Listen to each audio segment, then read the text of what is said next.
Dhearbhla, first of all, welcome along. This is your career story. Tell us a little bit about your background before you started working at William Hill. Haven't really got much of a background pre-William Hill. I joined when I was 18, so straight out of college, straight into work.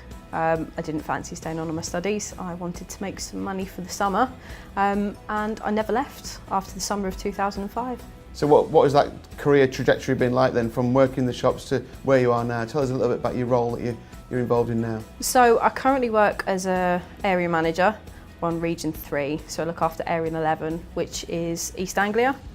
It's quite a large part of the world, so it runs from Wisbech, Norwich, Great Yarmouth, Ipswich, all the way down to Waltham Abbey, just north of London on the M25.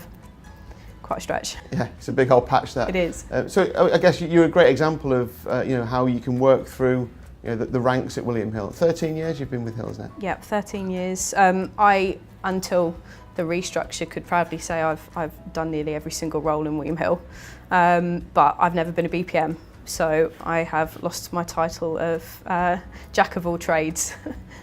What is it that you love most about working for William Hill after all these years? It has to be the people.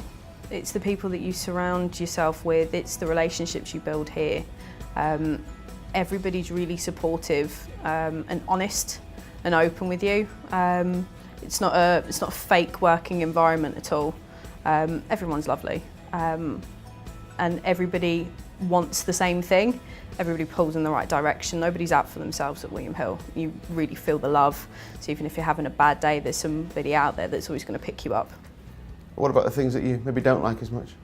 Are there any? Can you think of any? I'd probably say my daily commute, with my area being so big, I do spend a lot of time in the car, but safe to say I've become quite fond of driving. Yeah, I can imagine. What about challenges in your, either in your role now or the challenges that you've faced during your time with William Hill? It can't have all been a nice, easy road. No. Challenges, I suppose every single role has had its challenge. I think when you're a cashier and you want to be a manager, there's the challenge of overstepping the boundaries and you wanting to get involved, but how do you do that in the right way that you don't step on your manager's toes? And when you're a shop manager, how do you step up to become a multi-site manager, a senior leader of people, without losing the credibility of your peers, because you want to set yourself aside from everybody else and you want to stand out and be different. And then, wanting to, I suppose, the DOM to AM transition was very different as part of the restructure. I never thought I'd be an area manager, and I feel blessed that I've actually had the opportunity to do so, and I think well before I would have anticipated I would have been able to. So what helped you get to that stage, and was it support from your superiors, and what was it that gave you the opportunity to do that? I suppose it's being brave, and having some key sponsors, having the right people in the business looking out for you and putting their name next to yours. But in order to do that, you have to be credible and you have to be trustworthy. So with that comes a lot of hard work. Tell us about a day in the life of an area with such a massive patch. What time does it start? Oh, it starts at 4 o'clock in the morning, most mornings. I don't like sitting in traffic, so I'm usually on the road by 5 every morning, regardless of where I'm going to. 5 AM is the start time. It's heading out, it's meeting up with my BPMs. I'm really focused on their development and have been since we started in the new structure, and that development will continue. So every month I'll meet with my BPMs one-to-one. We'll sit down, we'll go through what the business looks like, what challenges they're having, where they've had their successes, and then it's about going out and seeing some of the shops. What can we work on? What's going well? It's really up to my people. They have full autonomy of what they want to do with me and what they want from me. So sometimes it's about going out and doing that reward and recognition, and going out and seeing people that have really helped them to deliver their results. To what time does that day end? If it starts at 4? Usually I make it home all right, about 7, 8 o'clock. If I'm on the evening, it might be a little bit later, but it's part of the remit, I guess. It's amazing that that sounds like a long day, obviously, and a lot of driving, but you still you say it with like a spark in your eye, like you obviously love doing what you're doing. I think it's become a bit of a gimmick for me now. It's my thing. My thing is driving everywhere, never being out of my car. If you were giving the young you advice before you had that first interview with William Hill, before you got that first job, what would the advice be, looking back? What advice would I give myself? I suppose be bolder. I think if I'd been a bit bolder and been a bit braver to push on a little bit sooner, I think my career would have progressed a lot sooner.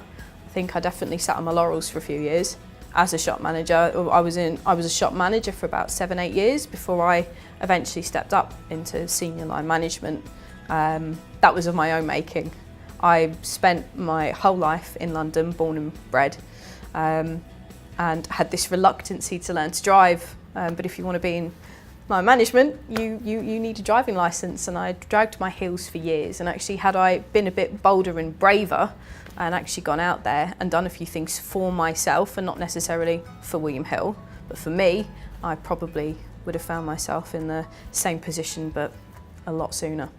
Ironic then that I know. Your life's I know. dominated by driving I did now. not want to drive, and yet here I am, probably the biggest driver in the South Division.